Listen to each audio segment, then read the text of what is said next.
ജേട്ടൻ, അനിയൻ, സഹോദരി, സഹോദരൻ, ഇതൊക്കെ നമ്മുടെ കരാറാണ്. ഇതൊന്നും ആരോഗ്യമുള്ള കാലത്ത്, സൗകര്യമുള്ള കാലത്ത്, സമ്പത്തുള്ള കാലത്ത് നമുക്ക് ആരും വേണ്ടി വരില്ല. നമുക്ക് ഏറ്റവും ഇഷ്ടം പലപ്പോഴും എന്തായിരിക്കും വെച്ചാൽ ആരും വരാത്ത, ആരും എത്തി നോക്കാത്ത, ആരും ശല്യപ്പെടുത്താത്ത ഒരു സ്ഥലത്ത് നമ്മളും ഭാര്യയും കുട്ടികളും താമസിക്കുന്നതായിരിക്കും.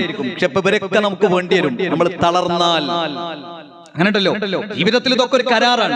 പലപ്പോഴും ഈ ചോര ഒരേ ഉമ്മയുടെ ഒരേ അമ്മയുടെ ഗർഭപാത്രത്തിൽ നിന്ന് പുറത്തു പോന്ന സഹോദരന്മാർ, സഹോദരിമാർ, ജേഷ്ഠന്മാർ, അനിയന്മാർ, ജീവിതത്തിൽ ഏറ്റവും വലിയ സത്വത ആരോടാണ് എന്ന ചോദ്യത്തിന് എന്റെ ജ്യേഷ്ഠനോടന്നെ, എന്റെ അനിയനോടന്നെ, എന്റെ പെങ്ങളോടന്നെ, എന്റെ സഹോദരിയോട് തന്നെ എന്ന് ഉള്ള മനുഷ്യന്മാർ സമൂഹത്തിൽ ഉണ്ടാകും. ആരോടാണ് ഏറ്റവും വലിയ ശത്രുത?